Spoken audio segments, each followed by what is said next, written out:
नाम लिख दिया मेरा। हाँ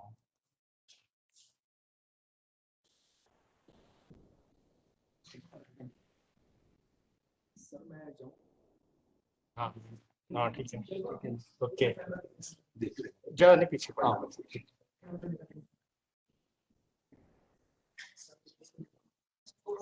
बोलो। Good afternoon, everyone. A very warm welcome to all the participants to the webinar. On behalf of the Development Monitoring and Evaluation Office, NITI Aayog, I, Nikita Jain, Assistant Director, DMU, NITI Aayog, is going to host this session today. I extend a heartiest welcome to all the participants today. As we all know that the aim of this webinar is to share the insights from the evaluation studies undertook by DMU of the central sponsored scheme and agricultural scheme with the states. Just for the convenience of all the participants and avoid all possible disturbances, I'll just lay out a few housekeeping announcements before you. So participants are requested to please enter the following details in the chat box as soon as they enter the meeting. They can enter their name, designation, and the state they are joining from. Also, I would like to request the participants to be on mute during the webinar to avoid any noise disturbances. Also, if anyone from the participants has to raise any queries or any questions, I would like to request them to please type the same in the chat box. For the information of all the participants, it is also told that the webinar will be recorded for the documentation purposes. Here I lay before you the agenda for today's meeting. We'll start with the welcome remarks by our DG sir, followed by the presentation of our panelists. The first panelist would be Shri Paramjyoti Chattopadhyay, M&E Specialist from DMU NITI Aayog, followed by the second panelist, Shri Rajbir Singh Sir, Joint Secretary, Ministry of Agriculture and Farmers Welfare, followed by Dr. Ajay Sharma Sir, Secretary Agriculture from the Government of Himachal Pradesh. I would like to request all the participants to keep putting their questions in the chat box, and they'll be taken at the end in the Q&A session after the panel's discussion. In the last, we'll have the vote of thanks by SP Srivastav Sir, Director DMU. From here, I may now request our Director General Sir, DMU NITI Aayog, for the welcome remarks. Thank you, Nikita. Good afternoon to you to all. I'm Shekhar Bono. I'm the Director General, Development Monitoring Evaluation Office. I take this opportunity to thank all the state and district officials who have gathered here virtually to attend the seminar on agriculture sector. DMO, the Development Monitoring Evaluation Office, is an attached office of NITI Aayog. It's the apex monitoring and evaluation organization in this country. In addition to doing monitoring and evaluation work and conducting evaluation studies, DMO also has this mandate to strengthen the monitoring and evaluation ecosystem across the country. As a part of that larger mandate, DMO does monthly webinar to reach out to state officials as well as district and district officials, civil society, and so forth. This is, of course, this is an occasion where we are presenting some of the evaluation findings from an agriculture evaluation that we have done across the country. But we also look forward to using this forum for states to coming together to present some of their evaluation findings and also other best practices. So we look at this forum not just for DMU or Niti Aayog to talk top down. Absolutely, that's not the intent. It's the whole intent is about strengthening cooperative federalism, where everyone gets together to share knowledge, and together we build a stronger India. DMU has conducted evaluation of over 125 centrally sponsored schemes of Government of India during August 2019 to February 2021. The internationally recognized RACI plus E framework, that is relevance, efficiency, effectiveness, sustainability, impact, and equity framework, formed the basis for evaluation of these schemes. Apart from scheme evaluation, the evaluation report also included sectoral analysis and identification of best practices. We completed all the evaluations in February 2021, and we have shared the best practices identified as part of the evaluation study with all the state departments. We have also uploaded these best practices onto DMU's website for easy reference. The aim of this online seminar, which is the third in series, we already have completed two of them earlier, one on urban, the other on health. This is the third on agriculture. The aim of this online seminar is to sensitize or reach out to the state officials and describe the important sector findings from the agriculture sector. As I said, this is third of such webinar, and we look forward to conducting rest of them over coming months. DMU, through its evaluation partner on this particular study, through its evaluation partner Deloitte, and in collaboration with Ministry of Agriculture and Farmers Welfare, and of course with a lot of support from various state governments, has completed the agriculture evaluation study in August 2020. This study includes evaluation of centrally sponsored schemes under agriculture, animal husbandry, and fisheries sector. This study also dwells into sector analysis and identification of best practices in agriculture and allied sectors.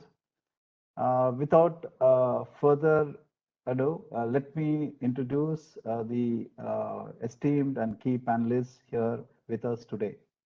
Our first panelist is Sri Paramjyoti Chattopadhyay, M&D specialist working at DMU, Niti Aayog. In fact, he was the lead consultant on this study. When the study was being held, he was working with Deloitte at the time. So we have made use of this opportunity and requested him to make this presentation. Who will be presenting the overall findings of the evaluation study of centrally sponsored scheme under agriculture sector, which was conducted between 2019 and 20. I'm really feel very esteemed to welcome our next panelist, Sri Rajbir Singh, who is currently Joint Secretary in the Ministry of Agriculture and Farmers Welfare.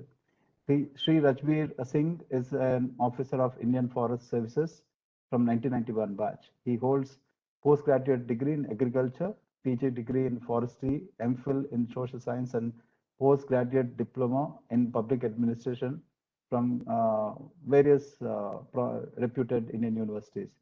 He has more than 30 years of experience in the areas of wildlife, forest, and agriculture. Our third panelist, I'm truly privileged to welcome Dr. Ajay Sharma, Secretary, Agriculture, Government of Himachal Pradesh. He is an IAS officer of 2003 batch. He holds postgraduate degree and PhD in economics. He has also done masters in business administration from University of Slovenia. He has more than 15 years experience with various departments of the government. Welcome, Dr. Ajay Sharma. The agenda for our meeting is as follows. We first have a presentation by Mr. Paramjyoti on the key findings of the evaluation study. This will be followed by presentations by Sri Rajveer Singh ji and Dr. Ajay Sharma ji. Thereafter, we will have a Q&A from the audience. Again, let me thank all the state officials, more than 131 officials from state and districts who have joined this call. And also thank my DMO team members for joining this event. I wish this event a great success. With this, I request Nikita to take over and conduct rest of the session. Thank you.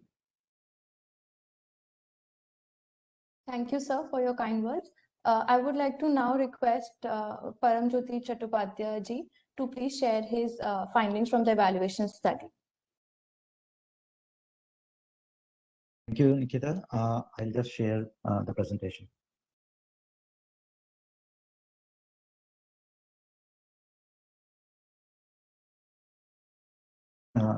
Is the presentation visible? Yes, yes, it's visible. Can you please do it in the full screen?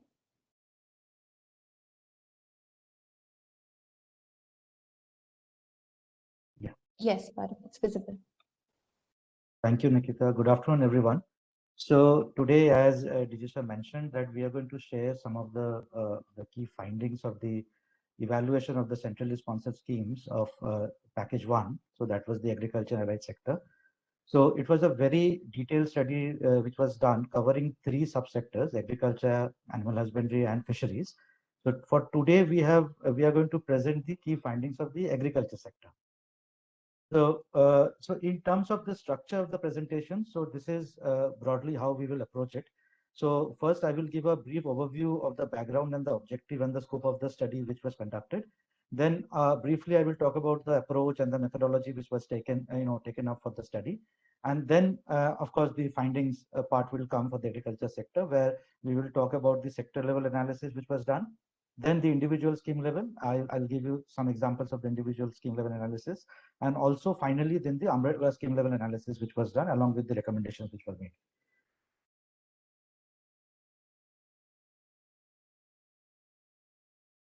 So coming to the overview, as I mentioned, so in this particular package, evaluations of almost 31 schemes were conducted, which was covered under the Green Revolution, White Revolution, Blue Revolution. So all the centrally sponsored schemes under these 3 umbrella schemes were covered. Along with that, a component of Pradhan Mantri Krishi Sinchai Yojana, that is per drop more crop, was also covered as a part of the overall sector schemes of agriculture.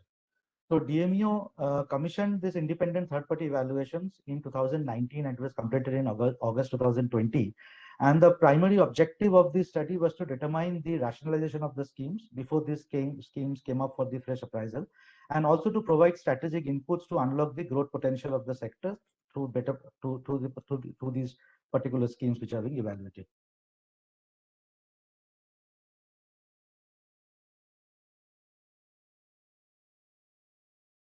So I'll just briefly talk about the objective and the scope of the study. So here, as you can see, so there were 4 buckets in which it was studied. First, the assessment of the sectoral performance was done, and also it was seen that how the umbrella schemes were kind of contributing to this performance in the sector. Then the umbrella schemes and each of the individual schemes under these umbrella schemes were evaluated. Based on that, it was the intended impacts and the gaps were assessed. And finally, recommendations were provided for improvement of the schemes and for possible revisions in the schemes. So in terms of the performance, the agriculture allied sector performance were kind of assessed. And as I mentioned, the contributions to these umbrella schemes to this performance was kind of analyzed in detail. Data collection was done through focus group discussions and in-depth interviews, and also through household surveys, which was spread across to 11 states and 1 union territory. Then, along with the data collection, assessment of the umbrella schemes, individual schemes were done based on the stage and durations of their implementations, and by adopting the RISI framework, which consisted on relevance, effectiveness, efficiency, sustainability, impact, and equity aspects of the scheme implementations. And also it was identified, the best practices were identified both within India and from outside, to see how those best practices can actually, be replicated through, appropriate modifications in Indian context. And then the convergences within and across the schemes were also studied. And finally, recommendations were made for course corrections, so that the gaps which were identified could be addressed. And also it was seen that whether some of the schemes or the components of the schemes were needed some modifications or continuation or discontinuation. So this was the broad scope which was, taken up for this study.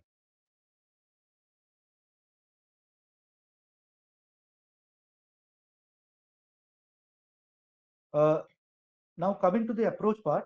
So DMO, for all the studies which were conducted for this centrally sponsored schemes, a top-down and bottom-up approach was taken. In the top-down approach, it started with a very detailed secondary research and literature review, covering various journals and peer-reviewed papers and articles, sector-specific reports, scheme guidelines, progress reports, annual reports, parliamentary standing committee reports, and so on were covered and done, which was also supplemented by key informant interviews, which were conducted with more than 700 respondents across different levels, starting from the central ministry, department officials, state government officials, district and block level administrators and implementators, then research and development institutes and other sectoral experts who were identified during the course of the study. Along with that, as I mentioned, focus group discussions were conducted across the states and union territories. In all, around 144 focus group discussions were conducted with different stakeholders like producer groups, FPOs, cooperatives, Gram Sevaks, Krishi Sahayaks, and administrators at different levels. And also household surveys with farmers and beneficiaries were conducted across 1,800 households across these 12 states. So as I mentioned, 31 schemes were covered as a part of these studies. So these schemes were divided into 3 buckets based on the implementation, timeline. So if you see the first, the column here, the schemes which were implemented or commissioned before 2015-16, they are listed. And the middle column is the schemes which were started in 15-16 to 17-18, and the rightmost columns includes the schemes which started in 2018-19. So based on the age of those schemes, different details or different depth of evaluations were conducted. For the earlier schemes, full-scale evaluations were conducted. For the schemes which were started in 15-16 to 17-18, a midterm evaluation was done. And for the schemes, those 3 schemes which started in 18-19, a limited evaluation which was more to do about the process evaluation. So this is how it was done for covering all the 31 schemes. So today we are going to talk about 17 schemes which are highlighted in green. So these are the Green Revolution schemes which were covered under the agriculture subsector. And today we are going to talk about these schemes specifically. So just to give you a sectoral level analysis, how it was done. So in the background, growth of the sector, contribution of the sector to GVA, composition of GVA, etc. were covered. In the performance, it was seen that how the production trend is in the sector, productivity, then the infrastructure status, post-harvest losses, land use pattern. So these kind of various aspects of the sector was covered in the performance assessment. And then the issues and challenges in each of these particular aspects were covered, identified. And the recommendations were given across the value chain, starting from production to value addition, credit and insurance, extension activities, marketing, R&D, and policy level interventions. So this was done at a sectoral level. Along with that, individual scheme level and umbrella level scheme level analysis was also done. There, what we did was basically the background. We covered these objectives of the schemes and the component of the different components of the schemes, the intended contributions of the scheme, both at the scheme level and the umbrella level, towards sectoral development and also towards national and international goals. International goals were specifically geared towards the sustainable development goals targets of India. And then the implementation structure and the stakeholders concerned were also identified. Now, in case of the performance, the financial progress was analyzed, apart from the, of course, the physical progress. And then the progress on specifically on the output and the output outcome indicators were also analyzed. So in some cases, the physical progress indicators and the output outcome indicators were a little different because of the, you know, the different indicators being used by ministries traditionally. And also apart from that, certain thematic areas, we called it cross-sectional thematic areas, were also assessed in terms of the performance of the schemes. So in this cross-sectional thematic areas are listed on the right-hand side. It covers a gamut of different types of areas, such as accountability, transparency, employment, gender mainstreaming, climate change, role of tribal and scheduled class subplans, etc. So these were not particularly a part of, may not be particularly the part of the objectives of the schemes, but these are very important aspects which Government of India wants to see how all the schemes are contributing to these particular themes. So these were done in detail. And here also, after that, issues and challenges for each of the schemes were identified in regards to the governance, institutional mechanism, convergence with other schemes, fund flow efficiency, capacity building, and monitoring evaluation was done. And then recommendations were given to for against each of these, you know, the gaps which are identified, along with the, you know, the based on the pillars of the RISI framework, which I discussed earlier. So this was how the, you know, the analysis was done, and it was presented in the report. Now coming to the you know, now the actual, you know, the sharing of the findings. So I will start initially briefly with the some of the key highlights of the agriculture sector. So as we all know, agriculture is one of the most important sectors in India, which contributes about 17.8% of the GVA to the economy. And it employs about 263 million employment in India. So now some of the very important aspects, which we'll again discuss further subsequently, that area operated by small and marginal farmer in Indian agriculture sector is almost 47.4%. And the CAGR growth has been about 3.4% over the last 11 years. And in case of export, India's export has picked up in the recent years, where presently in the last year, actually India has for the first time come in the top 10 of, you know, largest exporters of agriculture products. And if you see the agriculture CAGR growth from 2010 to 2021 has been 13.8, which is quite good if we see for such a long, you know, for such a decadal you know, period. The women participation in agriculture sector is 56.5%, which is more than men. So this is another significant aspect of Indian agriculture sector. And some studies have indicated that the farmers' income has increased by about 37% in the period of 2012 to 2015. The latest data we don't have yet, so which we will try to assess in our upcoming evaluations. But this is the overall key highlights which I wanted to highlight, present to you before we go into the findings. So India is one of the largest producers of agriculture products in the world. If you see in the boxes on the left-hand side, India is the second largest producer of food grains, contributing about 11% of global share, fourth largest producer of oilseeds, and second largest producer of horticulture. So although India's growth production overall is very high, but if we see the productivity of India or under different crop categories, so you see that the performance is not very good at all. So on the right hand side table, if you see there are two columns. The first column, it shows the India's rank in production. So you see that in all these categories, India's rank is in the top 10, if not in top 5. But if we see India's rank in terms of productivity, India stands nowhere in you know, its performance is really bad. So this is a common aspect which was there across different sectors, not only in agriculture. This was there in animal husbandry and fisheries as well. So this is one aspect which is plaguing India's agriculture sector for a long time now. In terms of the price realization, if you see the graph on the left hand side shows basically the price wedge between the farm gate price and wholesale price in India for some of the major crops. So if you see it, it is basically the ratio between the wholesale price and the farm gate price, and it denotes the kind of inefficiency or the perishability of that product which is there in the value chain. So higher the number, so higher the difference between the wholesale price and the farm gate price. So higher would be the higher it can be assumed is the inefficiency in the value chain. So if we see, so in India, the highest kind of the ratio is for crops like groundnut, onions, and potato, whereas crops like tur and the other pulses, wheat and paddy is in the middle level. So it ranges from 1.6 in tur to about 5.5 in groundnut.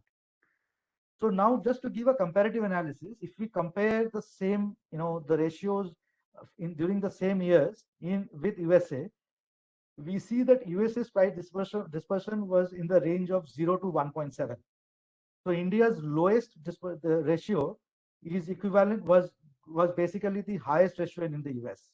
So this shows that there is a significant inefficiency in the system, especially for crops, perishables, perishable crops. Now, now coming to the the social considerations, which I just wanted to quickly highlight, is that if you see the graph on the left hand side, it shows the the number of operational land holdings and also the operational area operated by operational land holdings in terms of the marginal small, medium, and large farmers. So these green columns, the green bars, sorry, the blue bars are basically the these marginal farmers. So if you see the number of marginal farmers or the number of marginal landholdings and has increased consistently over the last 15-16 years. It has increased from 62.9% to almost 68.5%. Whereas if we see the landholding has actually for the marginal farmers has grown up on that. So that shows that gradually over the years, India's landholding has become more fragmented, and the percentage of marginal farmer is increasing. So that's a very important things to keep in mind, because that shows that how profitable the agriculture sector is becoming over the years, or how unprofitable gradually the returns are reducing because of the fragmentation of land. Now a quick a snapshot on the agriculture exports. So as I mentioned, so if you see on the left hand side graph, India's export has increased substantially from 2010 to 2021. Although there was a little dip in between around 2015-16 to 17. After that, it has been gradually increasing till last year, and then there was a significant jump in 2021 to 2021, in spite of the COVID-19 situation, where there was a 17.3% jump in the last year. And in terms of the overall position of India's exports, as I mentioned, this is the first time India actually has entered the top 10 position in terms of the total exports. And India's contribution to the global export is about 3.1%.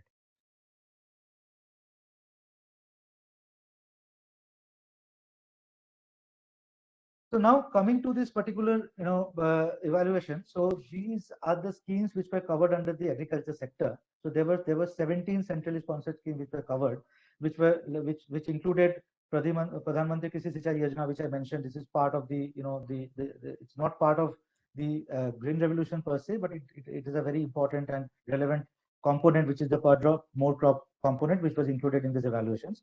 Then RKVY was there, MITS, National Food Security Mission, submission of agriculture extension, then submission of agriculture mechanization, integrated scheme for agriculture marketing, mission organic value chain development for Northeast region, South soil health management, submission of seed and planting material, then rain-fed area development, Paramparagat Krishi Vikas Yojana, submission on plant and protection quarantine, submission of agroforestry, National Bamboo Mission, integrated scheme on agriculture cooperation, and integrated scheme on agri-sensor and statistics. So these were the schemes which were covered under this evaluation.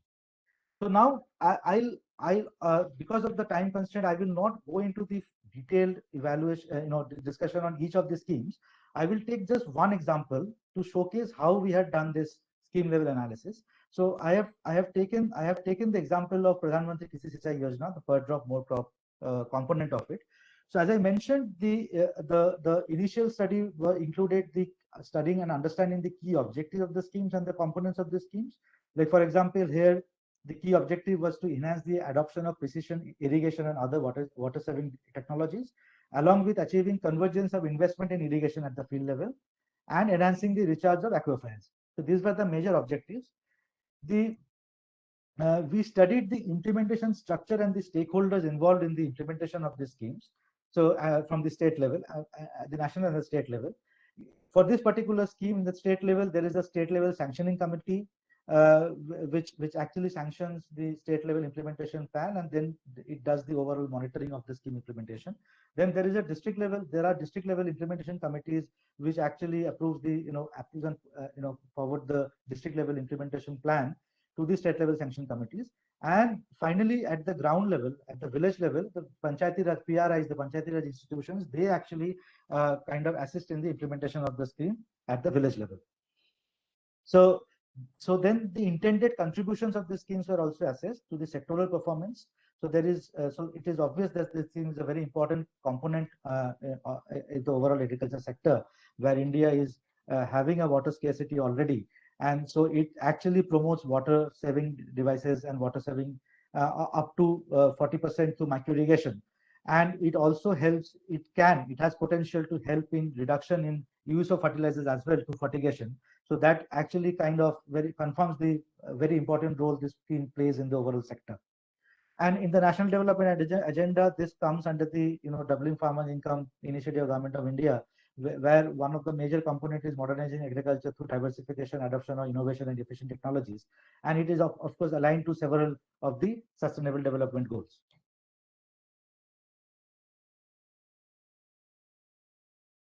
So now coming to the progress assessment of the particular scheme. So the progress was assessed, as I mentioned, both on the financial aspect and also the physical aspect of the scheme. In the financial progress, if you see, over 2015-16 to 19-20, so there has been almost a 3.5 to 4 times increase in the budgeted expenditure. But if we see that in every year, there has been a quite significant reduction from the BE to the RE, almost 15 to 20% reduction in each of the years. Whereas the AE has been, the actual expenditure has been almost about 80 to 90% in most of the cases, and in many cases it has actually exceeded the the RE. Now, in terms of the physical targets and achievement under the PDMC, this particular component of the scheme, if we again see from 2015-16, so there are two broad components. One is the micro irrigation component of it, and another is the SWMA, that is the supplementary water management activities. So, which is more about recharging the aquifers, creating water harvesting structures, creating water storage devices, structures, and all.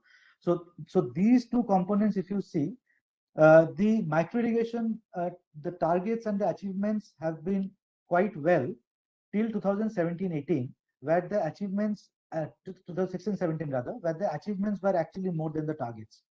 But 2017-18 onwards, the targets were increased substantially, and the achievements, although they were better than the period 15-16, 16-17 period, but it could not achieve the target set for micro irrigation. But in terms of the SWMA targets for each of the year, except for 2015-16, the targets were met. Now coming to state level analysis. So the graph which has been shown on the bottom right hand corner. So these are the 5 states which actually has the bulk of the the components which were sanctioned and implemented under the scheme. So Gujarat, Maharashtra, Andhra Pradesh, Karnataka, Tamil Nadu has almost 75% to 80% of the achievements under the scheme. So this showed that the scheme, there is a kind of a skewedness in terms of the implementation, and that many of the other states have actually not taken up this scheme that well. And in terms of the progress within these 5 states, if you see, except for Gujarat, in the other states there has been a a year increase, which was quite significant. In case of Gujarat, it has kind of stagnated over the last 2 years. So this is the overall the physical target achievement which was found during the study. So now, as I mentioned, several cross-sectional thematic areas were also analyzed and during that study. So I will not go through each of these points, it will take a lot of time, So I will just highlight some of the very important takeaways which were there for each of the cross-sectional thematic areas. The first one is accountability transparency. So as I mentioned, it has a very detailed structure for the implementation and monitoring of the scheme at each level. And the monitoring of the progress of the micro irrigation activities under this component is done on a web-based platform for all the states. And all the states are also had been advised to link the Aadhaar-based information system for all beneficiaries. And some of the states have done really well in terms of the web-based monitoring systems they have implemented. States like Gujarat, Andhra Pradesh, Maharashtra have done it very well. Other states, many other states haven't done it so well, till now, but they're in the process of improving it. This scheme is also being implemented through the DBT, direct benefit transfer mandate. But here also it was found that although it is mandated to be done through DBT, but it has not covered 100% of all the states. So some states are yet to switch over to DBT format, and even for some of the states which has actually started doing DBT, it is not 100% coverage so far. So in terms of DBT, there is still scope for improvement and more coverage under this scheme. So in terms of the gender mainstreaming, around 15% of the allocation is utilized for women beneficiaries and farmers under the scheme. However, the information on the utilization of the allocated budget for women farmers was not readily available. And one of the reasons which came out that there is low uptake by women beneficiaries for this scheme was due to the fact that there are less women farmers who are owner of the farmlands. So that is something which came out through the FGDs and the KIs, and that is why the overall uptake by women farmers of this scheme was low. In terms of climate change sustainability, this is one of the very important schemes because the whole objective of the schemes is to basically create a more sustainable way of farming by reducing water usage. And so there we saw that in terms of kind of converging with other such schemes, there is a very good scope. One example is that Ministry of New and Renewable Energy has schemes like PM Kusum, which promote solar-based, solar-powered agriculture pumps, and they are also promoting solarization of existing diesel pumps. So these kind of initiatives can be clubbed or converged with the micro irrigation systems, I think so. So that would again improve the the sustainability of the programs, both in terms of water savings and also in terms of mitigation of climate change. In terms of the tribal subplans and the scheduled class subplans, so 16.5 and 8.5% of the total fund allocation under this component is utilized for the tribal and the scheduled class subplans. However, again here, as with the women farmers, information on the utilization of the allocated budget was not very readily available. And it was also found that the scheme doesn't have any special capacity building initiatives for such disadvantaged groups as such, so that they can be first their capacities can be developed to incorporate and this kind of technologies and adopt this kind of practices, and also so that they become aware of this kind of schemes and they can get the benefits of the schemes. In terms of the beneficiary behavioral changes, so certain findings was there in terms of the conflicting policies which were taken by some of the state governments, like in case of provisioning of free water supply and electricity supply or subsidized power supply. So it kind of conflicts with the whole idea of water saving, where so if your water source is free, so naturally your incentive to switch over to more water saving devices, less water consuming devices is limited. So these kind of aspects of the stakeholder behavior and beneficiary behavioral changes were kind of studied. It was also found that there is a very acute requirement of training and capacity building for all stakeholders in terms of both the farmers and also the implementators at the ground level, at the block level, at the district level, in terms of how the microsystems, the micro irrigation system work, and especially in terms of the maintenance and overall, over a period of time. So that was another findings which came out from the study. In terms of the unlocking the synergies, it was found that this particular component is well aligned with the other components of the overarching scheme. and it requires convergence with the related activities under the AIBP and CAD and the watershed development at grassroots level, which was being done by the other components of this PMKSY. And then there is also a scope for convergences with the water harvesting structured plan under MNREGA and the integrated watershed development programs. So we found that there was certain disconnect in some of the blocks where this was not done in a collaborative way. In terms of the impact of the community, the role played by the private sector and the communities. So participatory management and engagement of small and marginal farmers through well-established water user associations and gram panchayat is one of the key strategies to ensure the uptake and adoption of micro irrigation project implementation. So we found certain good examples, like for example, in states like Rajasthan, Telangana and Gujarat, we found certain very good practices which is being done in terms of engaging farmer groups and farmer producer organizations in adopting this kind of micro irrigation practice, micro irrigation technologies. But these can actually be kind of adopted by the other states also, so that they can increase the coverage of the scheme. In terms of the private sector, we did not find much participation by private sector in the micro irrigation scheme. There is a scope for public-private partnership model in developing these integrated micro irrigation models, and which was also promoted and kind of recommended by NITI Aayog earlier study which was conducted in 2017. So now coming to this, some of the major issues or challenges which were identified during this the study. In terms of governance, as I mentioned, that despite having the mandate of DBT, so all the implementing states have not been able to implement DBT to the full extent. Also, as I mentioned, that it's only a few states, so as few as only 5 states actually accounted for 75% of the total coverage of the scheme. So this leaves out in very important agrarian states like UP, Bihar, Haryana, Punjab, etc. So who have very few, very small coverage as far as the micro irrigation is concerned so far under the scheme.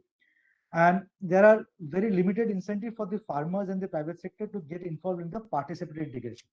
So that's why it has not taken up yet in the participatory model so far. So there is no special incentive or special coverage under the scheme for that kind of a model. In terms of fund flow efficiency, so it was, as I mentioned, it was seen that there was a reduction every year to the tune of 12 to 15% from the BE to the RE, leading to shortfall of funds. And in some years, actually, the expenditure was more than the RE. And also, in terms of the indicators which were being tracked as a part of the monitoring, so we saw that some of the indicators do not cover the impact of water use efficiency and productivity. So although there are indicators which are covering the area coverage and so on and so forth, which are kind of physical in nature, but the qualitative aspect of it, how much water savings could be done, or how much efficiency has increased. So those kind of indicators are not being done, which should be covered under the scheme, because that is the major objective of the scheme. It should come under the outcome. Another very important thing which came up is the maintenance of structures in a major challenge. So in terms of siltation, soil and water conservation structure, which comes under the SWMA power component under this particular component. So the longevity of the structure, the sustainability of the structures came into question, because that maintenance component is not probably being taken up, as much as it should have been. And also, there is less focus on the repair, restoration, and renovation of existing structure. So that's something which came up during the focus group discussions and the household surveys, that farmers who have taken up this kind of micro irrigation systems, if there is a breakage, if there is clogging of the emitters or any other problem which come up, they find it very difficult to get those repaired or restored. So that actually kind of disincentivized many farmers, and they actually switched over to traditional irrigation in some areas. In terms of the convergence and others, as I mentioned, there is a need for greater integration with various components under PMKSY at the village level. There are some other issues, like there are power outages and unscheduled interruptions, which actually kind of limit the the usage of this particular micro irrigation systems. then the financial assistance do not cover the reprocurement of drip irrigation system in the event the system becomes obsolete in the intervening period. So that thing is not covered under the scheme. And the area selling limit of 5 hectares is somewhat restrictive. And one of these suggestions came that in case it has been done in a participatory model, then probably this ceiling can be increased for individual farmers who come through that participatory model through an FPO or through a farmer cooperative. Now, quickly, if I go to the the recommendations which were made for this particular scheme, in terms of relevance, it was found the scheme is very relevant for the sector as of presently, as it focuses mainly on water use efficiency and enhancement and supporting drought-proofing measures. But the output indicators which are there presently in the scheme need some kind of improvement. As I mentioned, the qualitative aspects of the scheme outcomes are not covered presently under the outcome indicators. Then in effectiveness, the study has shown that there are several studies because a triangulation was done on this, and it was seen that there has been substantial increase in farmers' income in many areas where farmers have switched over to macro irrigation to the level of almost 24 to 70%, with an average increase of around 46.8%, which was kind of found during the study. So the suggestion was that the implementation of the interventions had to be taken to the other states as well. So only 5 states covering 75% to 80% doesn't make it a very good scheme in terms of the coverage. So, and another thing which came out during the study was that there has to be some simplified and easy financing mechanism for the farmers. Even if almost 55 to 45% of the cost is being covered under the scheme, the remaining cost has to be brought in by the farmers. And since it is a significant cost for many smaller marginal farmers, so for them, easy financial mechanism has to go hand in hand with the implementation of the particular scheme. And as I mentioned, after sales services network needs to be strengthened for the scheme to be sustainable and on the longer run. In terms of efficiency, it was found that after sales services, which I was talked about, needs to be strengthened for sustainability of the systems when adopted. So there were many instances of clogging of emitters, damage caused by rodents, poor quality of products, high installation costs, poor after sales services, delays in loan and subsidy approvals, and lack of technical support, which acted as obstacles to adoption of micro irrigation by the farmers. So in that case, these aspects has to be looked into, and better after sales services have to be provided, and it is desirable to have a very strong component under the schemes to take care of these aspects. In terms of the sustainability, capacity building for both stakeholders, that is beneficiary and officials, are required to be done in a more holistic way on the operations and maintenance of the macro irrigation systems in the field. And one of the suggestions was that the precision farming development centers, which is for the horticulture crops, they can be strengthened and equipped to function as training centers to impart training to a large number of farmers who can be then motivated to adopt this kind of the macro irrigation systems.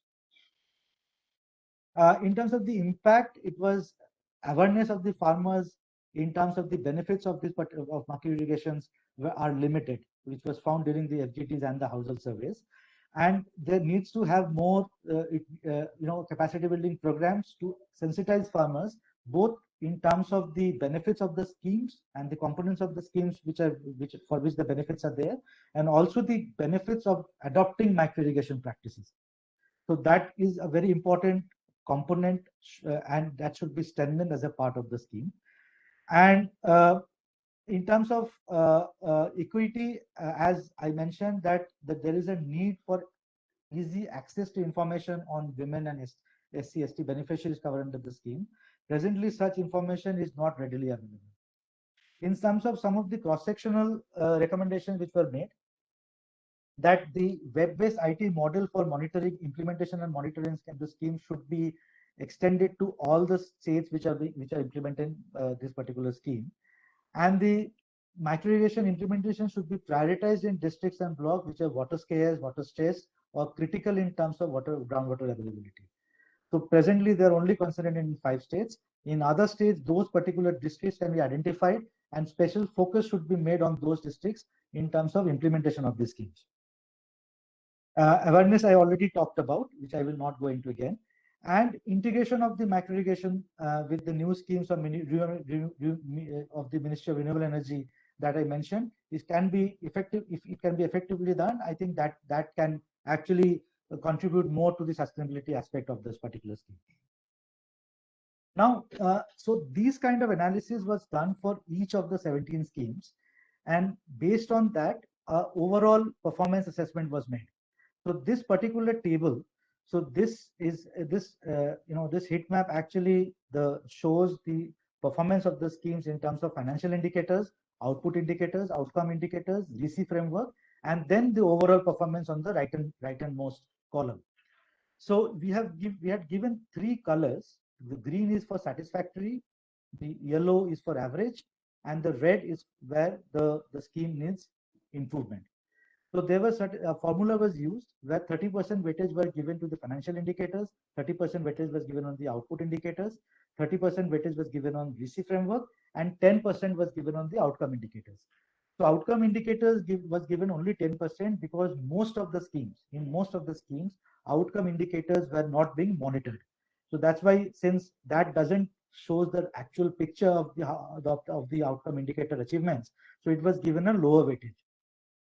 And then on the right hand side, how these color, these different categories were assessed is given. The formulas are given on the right hand side. For example, in case of financial indicators, wherever the utilization is more than 90%, satisfactory was given for that particular scheme. Where it is between 70 to 90%, average was given, and when it is less than 70, it was given as a need improvement. So if you see the overall performance, most of the schemes comes under the average category. With the MIDH, that is Mission for Integrated Development Horticulture, is the only one which comes under the green category. So which has been doing satisfactory in all the parameters which have been considered for the evaluation. Whereas there are certain schemes like Submission on Agroforestry and National Bamboo Mission, which comes under the red category. Apart from that, except for that, for all the others, it is coming under the average category. So similar kind of an assessment was done for all the cross-sectional thematic areas as well. So this was done based on a similar principle which was adopted. And similar was done for the issues and challenges for each of the schemes. So this I will not go because there are subsequent slides I will be going into detail of those. In terms of the issues and challenges for overall green revolution, I will quickly go through. I'm running short of time a little bit. So in terms of the issues and challenges, the first issue which is very important is lack of remunerative prices for agriculture commodities. So there is a wide gap between farm gate price and the consumer price, which I already mentioned. So that is one of the major gaps. Then there is lack of integrated post-harvest infrastructure availability. Am I audible? I just saw a comment that I am not audible. Am I audible to others? Yes, you are audible. Okay, thank you. So the next, the next challenge is basically the lack of integrated post-harvest infrastructure availability. So there are schemes like MIDH and ISAM which are targeting interventions for strengthening post-harvest infrastructure, but the total, the quantum of infrastructure that presently we have is far below the actual requirement to reduce, and prevent post-harvest losses. And it was also seen that many interventions by the state and the central governments are focused, mainly on the storage of excess produce, which unless integrated with post-harvest, post-harvest infrastructure such as primary processing, transport, logistics, and value addition, it doesn't give the desired benefits. So post-harvest infrastructure for collection, storage, like pack houses, cold chains, pre-cooling facilities remains a focus at the farm gate level. In terms of the marketing support, again, ENAM is something which should be strengthened. So although it has picked up in the last couple of years, but the markets are still insufficient numbers. If we see the density of regulated market in India, it varies from 118 square kilometers in Punjab to almost 11,000 square kilometers in Meghalaya. So as per Minister of Agriculture, the all India, the recommended market area for regulated market should be 80 square kilometer, so that every farmer can reach to a regulated market within 5 kilometers from his or her residence. Well, but against that, presently India's average area of a regulated market standard 487 square kilometers. So you can just see that how the gap is. In terms of the delays, then there is a very important component in delays by states' contribution. So in most of the schemes, it was found that there is a delay in transfer of funds from state governments, and also there is delay in also the transfer of the central assistance from the treasury to the implementing agencies. And there are limited availability of quality agriculture inputs in terms of seeds, in terms of quality seeds, in terms of the practices also, in terms of, like, for example, training of farmers in seed treatment, time of sowing, soil treatment, etc. Then crop diversity is one thing which is very concerning, because India needs to now there is very high concentration of water guzzling crops like rice, sugarcane, etc. There is a need to kind of diversify to more water crops which are less water intensive. Then there are other, I'll not go through all the challenges now because of the time constraints. So there I'll just quickly go to the recommendation part now. So in terms of the Green Revolution recommendations, some of the major recommendations which were made in terms of the relevance, that there is a need to restructure and merge certain components and certain schemes for better implementation and avoiding duplications. So those recommendations were made to the ministry for consideration. In some cases, in many of the schemes, actually, the progress is not uniform, and hence it was suggested that adequate focus should be given to ensure uniformity across the different components within the scheme. As I mentioned, there is a need to revisit the output and outcome indicators, which actually, which would help in monitoring the progress and also the impact of the scheme when the evaluations are done.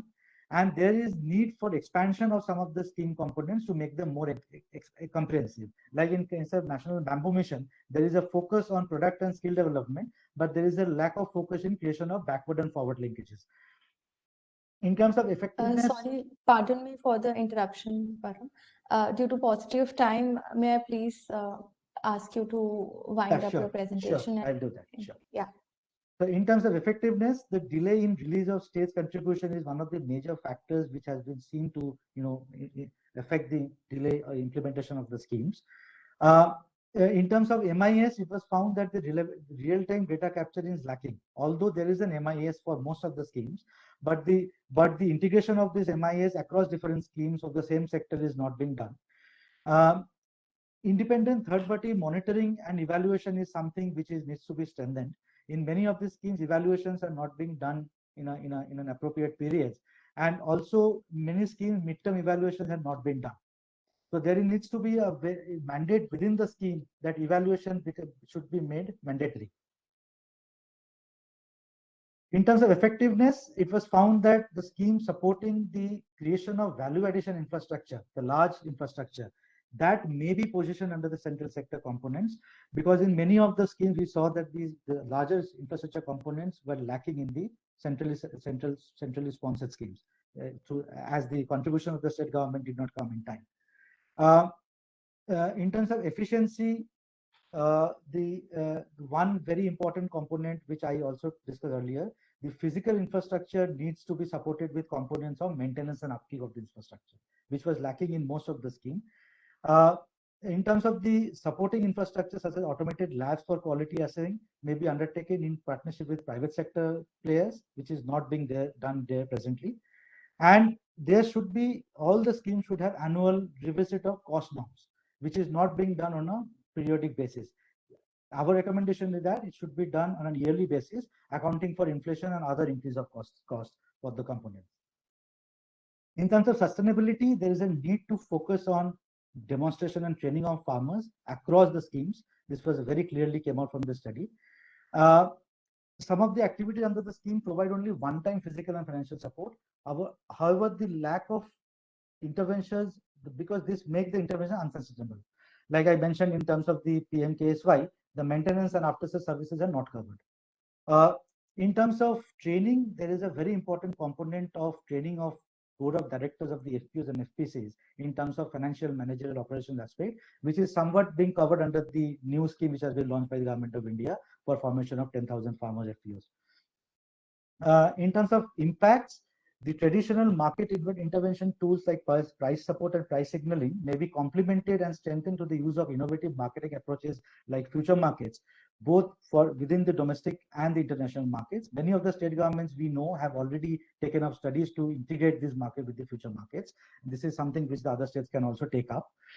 There is a need to review the extent or duration of the incentives provided under the schemes in line with the life cycles of the components. In case of the PMKSY, the scheme may need to allow the farmers to apply for the micro irrigation systems again before the mandated period now, because many times those systems do deteriorate or do cease to function before that period ends.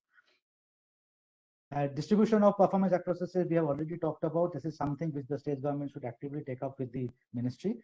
And ENAM, of course, can play a significant role in building a transparent and pricing system. It should be strengthened further.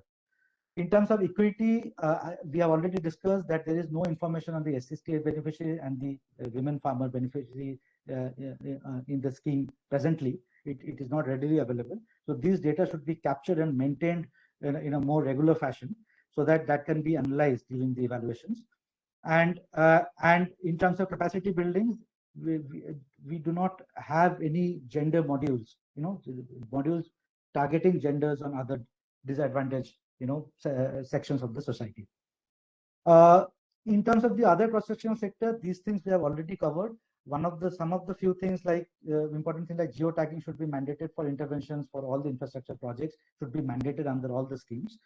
And potential for convergences with the other national level schemes like NRLM, where the existing database of the SHGs they have can be leveraged to actually for outreach and larger coverage of the schemes. So with this, I will stop here. So this was the broad findings of the agriculture package. I took a little bit more time than it was given for me. I apologize for that. Over to you, Nikita, for this. Thank you, Param, for the elaborate discussion on your findings, and I hope that the message is well appreciated by the audience as well. I may now request Shri Rajbir Singh Sir, the Joint Secretary of Ministry of Agriculture and Farmer Welfare, to come with his views, sir. Nikita, thank you very much. May I request Param Jyoti ji to please share my presentation? Yes, sir, we'll be soon sharing it. In the meanwhile, I'll also like to request the participants to put their comments and questions in the chat box if they have any. I'd be happy to take up them in the end. Yeah, thank you. Can you do it full screen, please?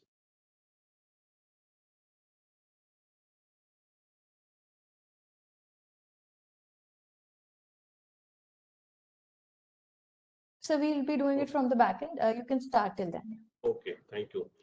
To start with, let me express my thanks to the DMO unit led by DG sir for giving this opportunity, and thanks Param for a very comprehensive overview of the process of evaluation as well as the recommendation across the schemes of the entire Ministry of Agriculture and Farmer Welfare. And many of the recommendations hold good for scheme of Mission for Integrated Development Horticulture also, which I am in charge in the ministry. Since you have already given a very detailed overview of evaluation process and parameters as well as the recommendations, I will just give a snapshot of this entire scheme, the genesis, and where we have come from the starting point, and what are the challenges before us in the times to come. Next, please. Yeah, this is, I think some person is missing in the bottom, I don't know. This is a historical perspective of the scheme. It's very interesting. I think the organized interventions for development of horticulture started in the year 2001 by the Ministry of Agriculture and Farmer Welfare. And if you see before that, there was one board, Coconut Development Board, which was constituted in 1981.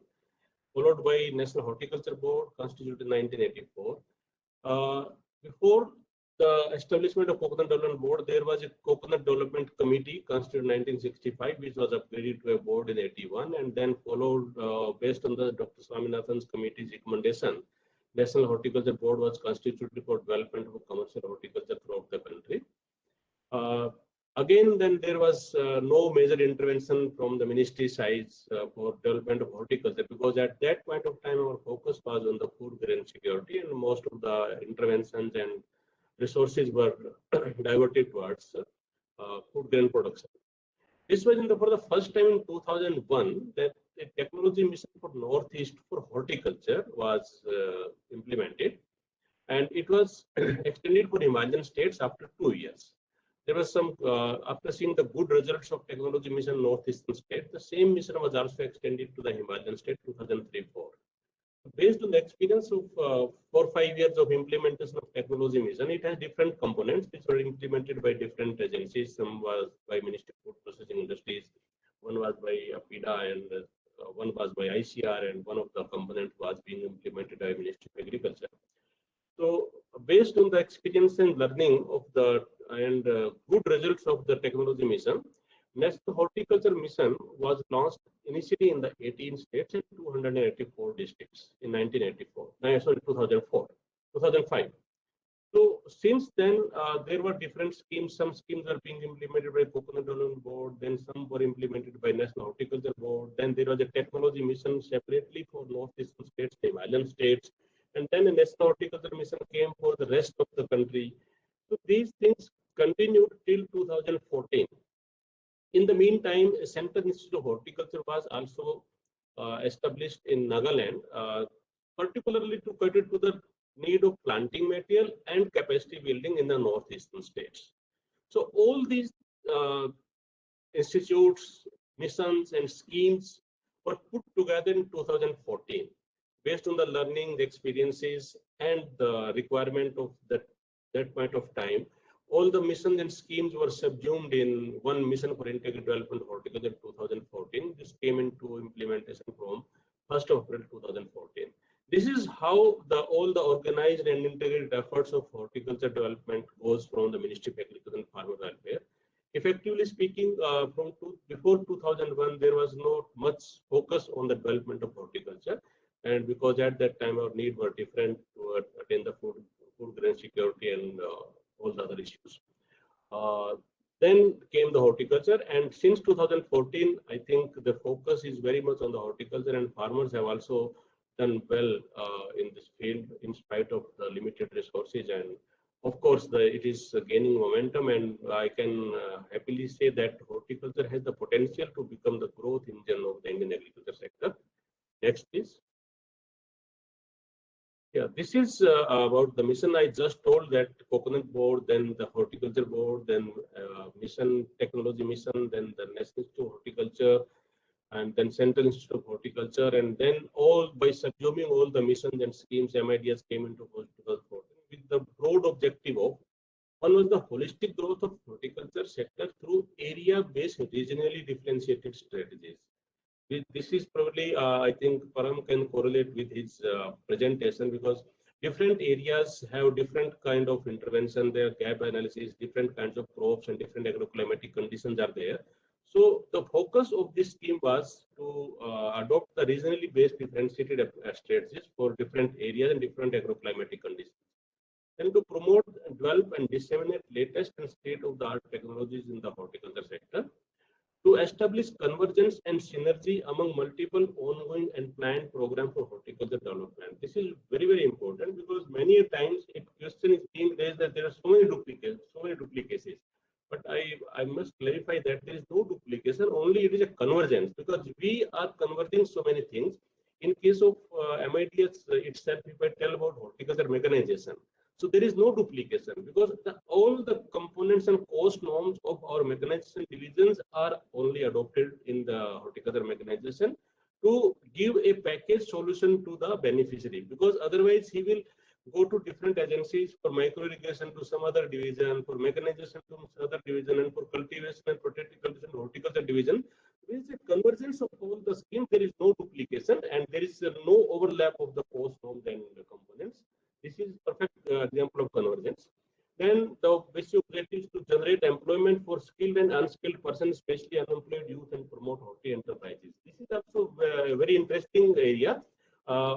Recently, many educated youth who have been through good IT institutes and they were working in the multinationals, they have left their jobs and they are into this horti enterprise now, particularly in the protected cultivation. I have seen some of the very young professionals who left their job and they are into mushroom cultivation, protected cultivation, and other sort of horticulture activities. This is very, very fascinating to them, and this is probably success of this mission.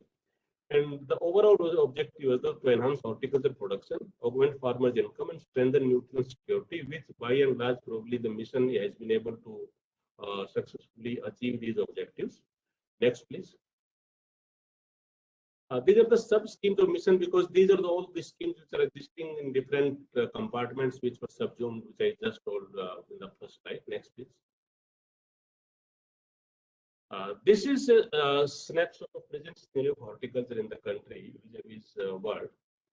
As of now, we are the second largest producer of horticulture crops, accounting for more than 11% of the world's production of fruits and vegetables. Country has recorded its highest ever horticulture production of 329.86. We can say that it is almost 300 million metric ton from an area of 27.23 million hectares. If we calculate the area in terms of percentage of the total gross cropped area of the country, it is only 18%. And from the 18% of the gross cropped area, we are producing 330 million metric ton of the horticulture produce. That produce includes fruits, vegetables, spices, and flowers.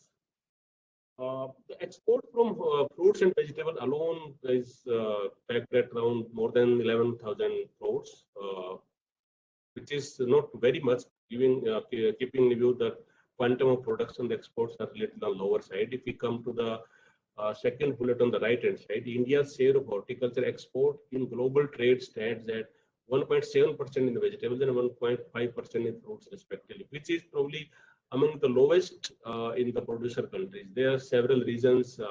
One important reason is given below this, that post-harvest losses of fruits and vegetables range from 1.8 to 18% on account of inadequate infrastructure. This is only the loss. More important is that the adoption of global good agriculture practices, which are requirement of the global markets. Probably we are lacking on that front, and that's why we are not able to increase our share in the global trade in spite of being leader in the production. And one of the major I think challenge is that the current horticulture production pattern is highly fragmented and is dominated by small and marginal farmers. And you must agree that most of the horticulture production is done on the marginal lands, because the main lands goes to the food production, main field crops, and horticulture is generally taken on the lands which are left over after these main field crops are taken by the farmers. And the sum up is that the development of post-harvest infrastructure has not kept pace with increase in production, leading to high post-harvest losses. I think this was highlighted by Paramjyoti in one of the slides, that there is acute shortage of post-harvest infrastructure. But there is different, I think, aspects of this post-harvest infrastructure. If I speak about the cold chain requirement, cold storage requirement of the country, as per the assessment done by NABCONS and NCCD back in 2016, we have almost at par the capacity of the cold storage requirement of the country. But the number one, it is mostly the single temperature cold storage, and secondly, it is not evenly distributed among the production clusters. So there are various aspects of these post-harvest infrastructure which needs to be mapped, and the gaps must be ascertained, and then accordingly we need to prepare a national grid for plugging the gaps so that post-harvest infrastructure are in sync with the production levels in different production centers, so that our post-harvest losses are minimized. Next. I have already given this previous slide. Only thing is that we are producing almost more than the total food grain production from only 18% of the total net cultivated area. And we lead in production in the world in fruits like mango, banana, guava, papaya, lemon, and lime, and also in okra. And we are second in production of potato, tomato, onion, cabbage, cauliflower, and brinjal in the world.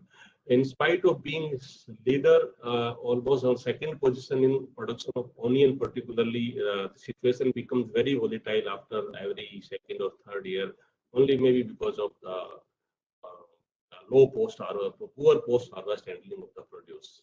I think these are the things which were highlighted in the demo presentation also, which needs to be taken care of. Next, please. This is how the Indian horticulture has grown after the organized intervention by Ministry of Agriculture and Farmer Welfare.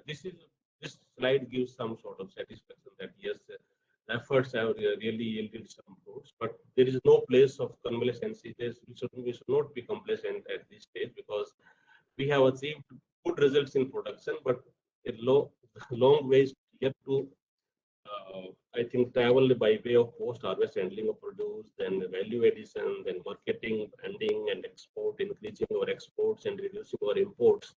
A long way to go. Probably we have achieved only first milestone of the journey.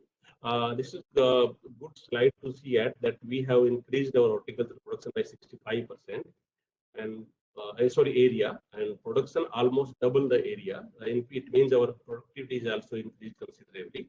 So we were only at 145 million metric ton in 2001. Now the production is 330 million ton, and productivity has also increased, but still we are probably not very good at productivity levels, except a few crops compared to the other producer countries. We need to focus on these aspects, that per unit production needs to be enhanced without focusing much on the area under horticulture. We need to focus on our productivity so that we produce more from the same unit area. I think this is the place where our agriculture scientists from ICAR can play a great role, and we are in regular coordination with them. Next, please. This is just a physical progress of last 7 years. I think this has been clubbed together in the form of increased production only. Next, please. This is the impact of MIDH intervention. This impact is after 2014. These figures does not include the data which was achieved from 2001 to 2014. This all the parameters have been taken to assess the impact of the MIDH intervention after its integration of all the schemes. So there has been 16% increase in area, 18% increase in horticulture production. These two figures show that we still need to focus on the productivity, because in the previous slide, with the increase in area, production had almost doubled, but here the production has not doubled. It means we are not focusing on our productivity, which is a concern area. We have established more than 700 new nurseries to supply the quality planting material, which is one of the major concerns we can have. And yes, we have added 52 lakh metric ton of cold storage capacity, establishment of so many post-harvest units and farm ponds. And of course, Paramjyoti was hinting that we are not training the farmers. So under MIDS, the due care is taken for training of the farmers also. In fact, this training of farmers is done through the Center of Excellence, which have been established under Mission for Integrated Development of Horticulture in collaboration with the Israel and Dutch scientists. So we have almost close to 42 centers of Indo-Israel under Indo-Israel Action Plan, and 8 centers of excellence under Indo-Dutch Action Plan. And these centers of excellence are the main centers of training for the farmers, apart from other central and state government organizations. I was referring about the cold storage capacity. As per our assessment, our cold storage capacity requirement is around 36 million metric ton of, at the national level, as per assessment. And our present capacity is probably exceeding that. It is around 37.8 million metric ton. But only thing is that our more than 80% capacity is the single temperature zone, which can be used for storage of only mostly for potatoes and to some extent onions and some other coarse range. But what we require is the multi-temperature cold storages at the different production centers. One thing is that we have only single temperature zone, and second is that we have concentration of cold storage at a particular location, which results into low capacity utilization at one place and lack of cold storage facilities at the production center. This also needs to be looked into. Probably we need to map our existing post-harvest infrastructure in the country, and then we can plan a suitable strategy so that without going into the routine implementation of a centrally sponsored scheme, we need to do some due diligence in respect to the post-harvest infrastructure, creation of post-harvest infrastructure, and to plug the fragmentation of supply chain in the country so that fresh produce goes to the market, producers For get the interruption, Yeah. please. Next, So, please. so maybe we are allowed to invite our next panelist, if you can please okay. So wrap it yes, up. I will be, If now time I will be permits, we'll circle back again to you, sir. you can give me 3 minutes. I will sum it up fast. Yeah. So there were two Okay, impact sir. studies. One was by NITI Aayog, which I think just narrated by Param, and secondly was done through department by the Global Agri System. Next, please. These are the major findings of the study of demo have been highlighted by Param on different parameters of relevance, achievement, effectiveness. Next, please. Next, efficiency, impact, capacity building, and the similar findings were done by the Global Agri System. Next, please. Yeah, this is one very interesting finding done by the Global Agri Systems. Before that, I just wanted to read one paragraph from page number 12 of the report of NITI Aayog, that the scheme has shown substantial progress across most of the parameters and indicates more than 100% achievement of targets for many output indicators. This is a good thing to read about, but there is no place for complacency, as I narrated in my presentation before. And these are the 5 parameters which we had very deliberately included in the study. That there was a sample survey of 5,800 farmers, and based on the sample survey, this result is very satisfying. That as a result of implementation of MIDS scheme and due to their increased income, their income has increased. I think 4.17. That is approximately 83% of farmers have agreed. And in case of expenditure on education of children has increased in case of 87% farmers. 86% has agreed that yes, their access to drinking water and sanitation has increased due to increased income. 86% respondents have access that they have better healthcare facilities, and 74% respondents have that they have better lifestyle choices. This shows that this scheme has some role in uplifting their living standards. This is a very satisfactory parameter, but again, as we have been discussing, there's a lot more to do. Next, please. Next, please. Next slide, please.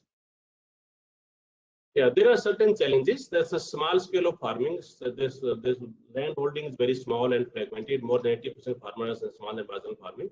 Inadequate availability of quality planting material, which ministry is doing a lot on these issues. The low level of mechanization and lack of latest technology because of initial high investment. Seasonality of production while a demand is spread, and inadequate post-harvest infrastructure, which we have discussed during my previous slide. Next, please. So these are the 5 things we are focusing on. One, a special emphasis on establishment of mother blocks and rootstock blocks with high-tech nurseries and tissue culture units for ensuring availability of quality planting material, which is key to increase the productivity. And a cluster-based approach for production to achieve economies of scale and to address the issues of the entire value chain and linking farm to the market. And focus on post-harvest infrastructure, including pack houses, ripening chamber, refugee transport for market complex produce, skill development, and adoption of GAP standards. Next. Based on the inputs and recommendations of the NITI Aayog as well as the Global Agri System, these are certain new components which we have included in our EFC.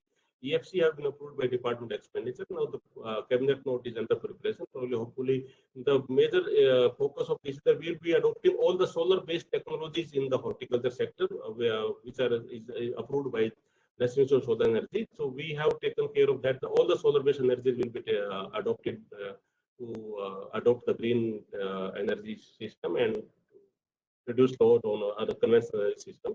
And then cluster-based approach is one of the very important development. This I will focus only on this one slide for the remaining slides. You can fast forward, please. Next. Sir, I may please be allowed to invite the next. Only one slide. Next, please. Yeah. I would like to share with the audience that ministry has identified 53 horticultural clusters depending upon their market value and their import value and export potential.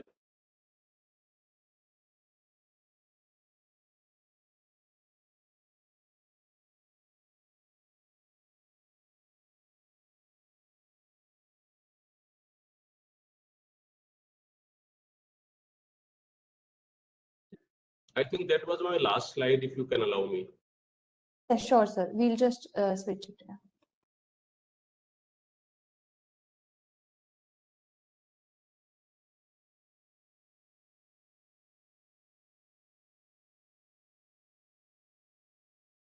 So we're just sharing in a minute. Yeah, please.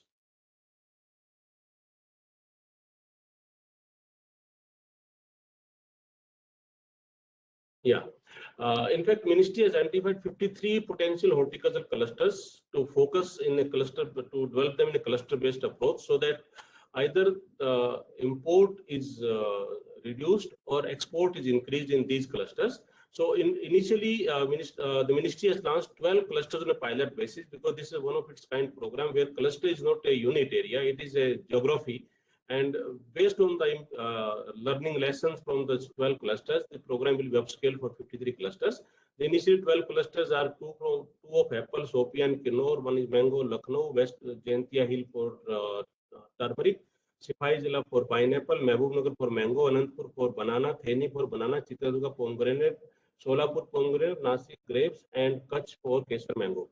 So it is anticipated that at the end of the program, when we end up implementing 53 clusters, there will be an investment of around 10,000 crore in the horticulture sector, approximately 7,000 from the private sector and 3,000 crore from the government sector.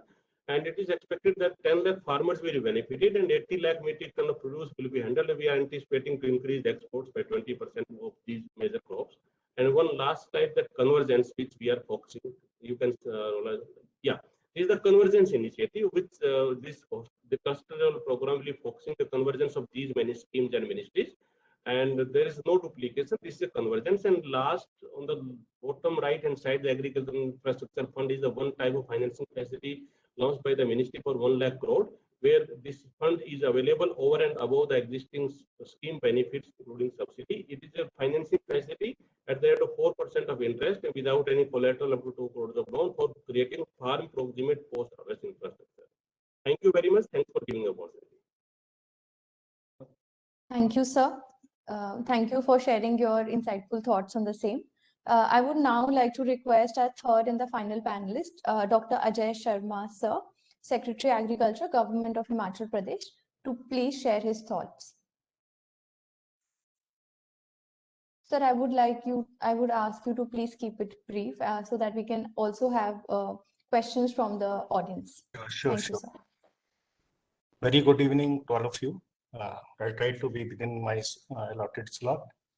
So, as everybody knows, Himachal is a very small state, hill state, and agriculture department came into existence in 1948, and we have separate horticulture department, one and two universities starting working from 1970. Please next. Next, please. This is the mission, as everybody has. Please next. Yeah, this is important because, as I mentioned, we are a very small hill state, and we have total crop area 9.59 lakh hectares. Net sown area is just 10% of our total crop area. And the number of farming families are around 10 lakhs. And 90% of our farming community consists of small and marginal farmers, and average land holding size is less than 1 hectare. And we just have 25 to 28% of our net irrigation area. Next, please. So this is the landholding distribution pattern. As I already told you, that around 90% of our farmers are marginal and small farmers. Next, please. This is important for us because we have every type of climate. Our state is divided into 4 agroclimatic zones. We have plains just adjacent to Punjab and high mountain hills and Himalayas right bordering China. So that diversity we have got in our climate and temperatures. Next, please. Yeah. Next, please. Yeah. So this is the soil health card. 5.31 lakh families in last 3 years we have distributed the soil health cards, and we have 11 soil testing laboratories, except one in the Lahaul Spiti, which is under construction, is the tribal area, 9 mobile vans. And the best part is that we are almost organic state in the sense that our per capita consumption of fertilizer is very, very less. As you can see that we have only 67 kg per hectare consumption when we compare it to the national level of 134 kg per hectare. We are almost at the half of the national consumption pattern. Next, please. Yes, this is important that now the initiative we have taken is that we are diversifying towards the vegetable cultivation in our state. We have a lot of monkey menace, wildlife menace in our state, and our farmers had abundant agriculture of late. So we are trying to shift to off-season cultivation of off-season vegetables and protected cultivation. For this, now I must share with you that our government has established an expert group now in the field of agriculture under the chairpersonship of Honorable our member Niti Aayog, Professor Ramesh Chandji. He very kindly consented to my request and he agreed to chair that group. And we are going to suggest measures and interventions what should we take in the agriculture in the state of Himachal Pradesh. We already have a meeting. Next meeting is fixed for 8th. He is coming along with his team. We have all the experts at the national level in that team. And I think that something will come out of that expert group recommendations. Mainly the convergence of schemes is the objective. Secondly, how to double the farmers' income, how to deal with this monkey and wildlife menace in our state, and major focus is on now natural farming in our state. Of it for last 2-3 years, we have gone for the natural farming, which I would like to say a bit. Next, please. Next, please. So this was the first phase. We have JICA project, Japanese funded. It was in 5 districts out of 12 districts in the state. It's very successful program, and with the success of this program, we have now sanctioned, Government of India has sanctioned second phase of this project, which we have started. Its formal launching is in October. Next month is JICA phase 2. It will cover all the 12 districts and say around 1010 crore project. So we are, I've mentioned the details what we have done. I'll not be explaining because of the paucity of time. So you can see it. And next, please. This is basically a crop diversification project. So these are the progress and indicators. Next, please. Yeah, protected cultivation, I already told you. We have 2 new schemes in our state. This first is the Mukhya Mantri Nutan Polyhouse Pariyojana. As I told you that this is the protected cultivation under the polyhouse schemes. 85% subsidy is being provided to the farmers. Farmer share is just 15% in case somebody wants to go for this cultivation. And second is this 18,920 number polyhouses have been already constructed under this scheme. Okay. Next, please. Next, please. Just previous slide. Increase in income in the polyhouse crop is 4 to 5 times. This we have seen, and productivity ranges from 236 to 415% in vegetables in comparison to open field conditions. So assistance I mentioned 85%, and now our focus is on the cultivation of exotic vegetables in my state. And exotic vegetables like iceberg, broccoli, lettuce, cherry tomatoes, colored capsicums, colored cabbage, etc. We are growing in a huge number and supplying all over to the country. all five-star hotels, they are getting vegetables, exotic vegetables from us now, and farmers are getting very, very innovative prices. Number two, we have shifted to off-season vegetables. When there are no crops, no vegetables in the whole of the country, we are producing vegetables in our high altitude areas, in our snow-bound areas, and we are supplying to the country, thus increasing the income of the farmers. New initiatives we have taken is the hing cultivation. Hing, not even 1 gram of hing asparagus we produce in our country. We are dependent on imports, but we are very successfully tried this crop in our state, and for last 2 years we have cultivated this in our snowbound areas, and the results are very, very encouraging. And now we are going for the cultivation of monk fruit. Monk fruit is also nowhere grown in the world except for export in China. So from this year we are introducing monk fruit in a big way in my state. And third is we are going to start the aroma mission in our state, which I think are the best practices we are going to take, and these are apart from other regions of the country. Next, please. Next, please. Yeah, organic and natural farming, as I mentioned, our focus is now on the natural farming. This is a zero budget natural farming, just to increase the income of the farmers, double the income of the farmers. We started just 2 years before, and more than 1.4 lakh farmers are already practicing natural farming in our area, in our state, and the results are very, very encouraging.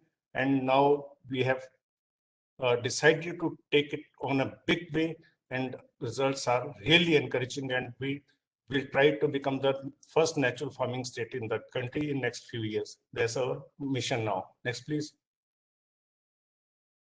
As I mentioned, that this we have a lot of wildlife and stray animals, monkey.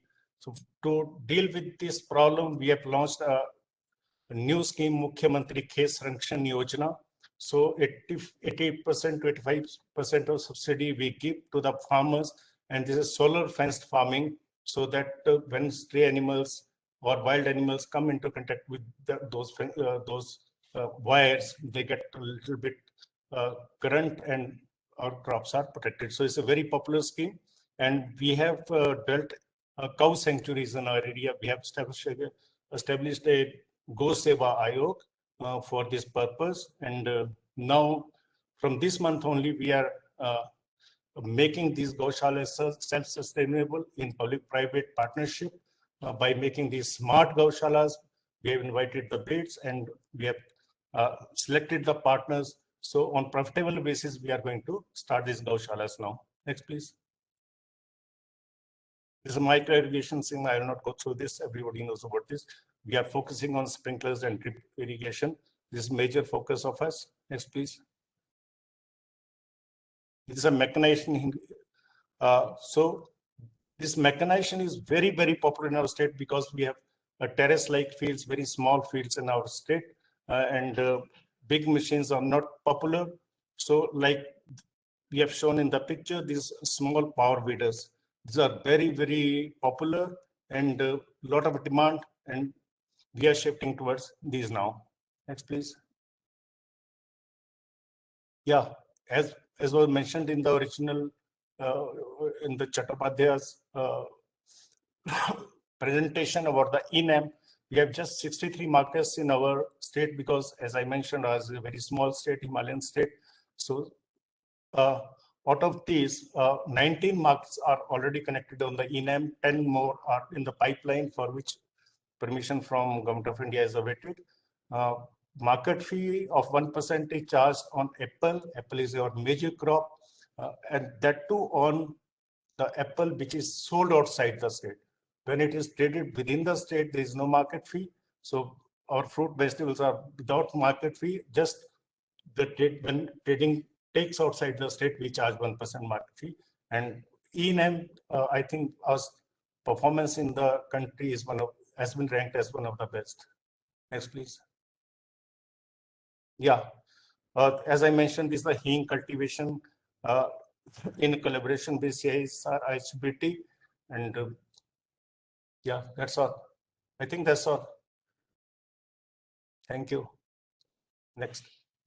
Thank you so much, sir. It was a pleasure to listen to the experiences of the state of Himachal Pradesh. I would now like to take up a question from the chat box from Mr. Kamal Jain.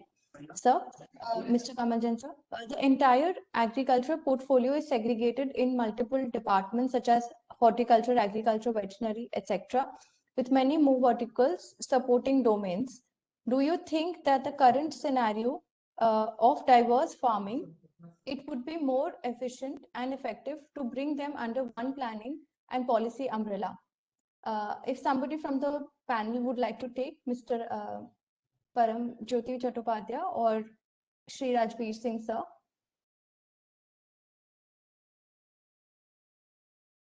I think Rajbir sir, would you take this question? Please repeat the question. Sorry, Yes, can I you will please repeat the repeat. question? Yeah. Yes, I will repeat the question. The entire agriculture portfolio is segregated in multiple departments such as horticulture, agriculture, veterinary, with many more verticals supporting the domains. Do you think in the current scenario of diverse farming, it would be more efficient and effective to bring them under one planning and policy umbrella? So there's a question Yeah, from thank you very Kamal much. Jain, sir. Yeah, thank you very much. I appreciate the concern, but you will appreciate the diversity itself. The question itself says that it is quite diverse.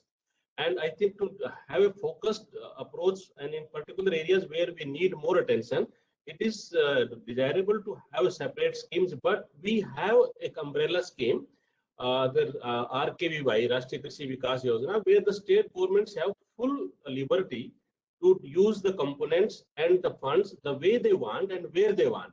But otherwise, truly horticulture and you say other scheme, micro irrigation, and these are the mission schemes which specifically designed to give focus. As during my presentation, I told that we have achieved more than double of our horticulture production in the last 15 years. But had it not been a mission mode, probably it would not have been possible. And sectoral importance is required because in such a diverse and large sector, that too, because the state subject, because the government of India is not directly into implementation. The government of India is only supplementing the state governments, and it is probably up to the state government where and how they plan their resources. And ministry is giving full liberty, except some missions and some core areas like Fasal Bima and the plant protection and other issues. Ministry is giving full liberty to the state governments in the form of RKVY, where the state governments can plan their own implementation across the sectors, across all the subjects of agriculture.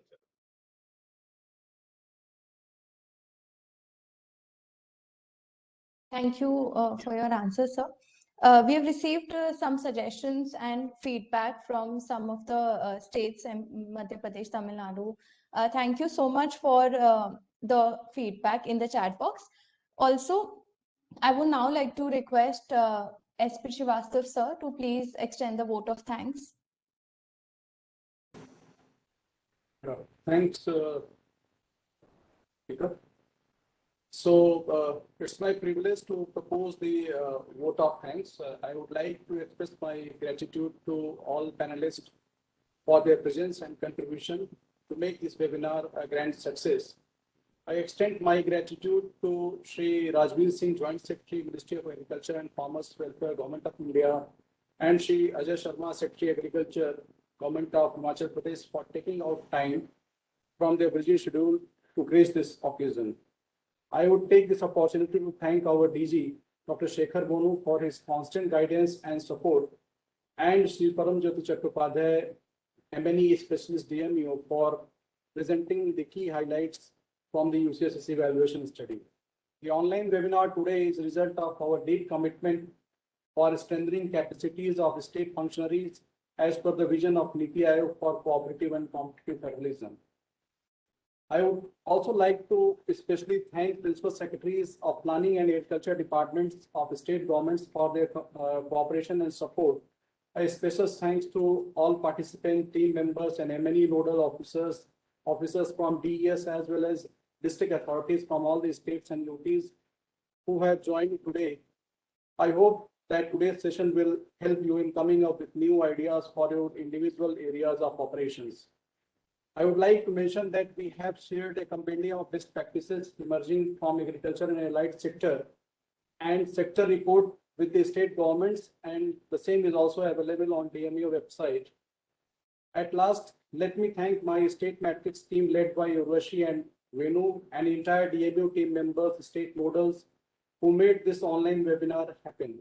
Just to mention that this is third in series of webinar on sector presentation by DMU.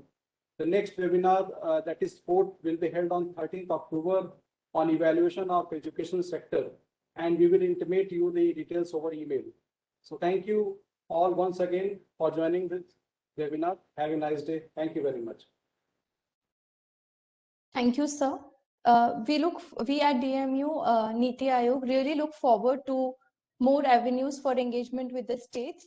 In light of this, we really value the feedback form, which will be circulated after this, and we would like to hear your feedback for improvising in the future sessions. And I thank you all of the participants for joining us today. Have a wonderful evening. Thank you. Thank you very much. Thank you all.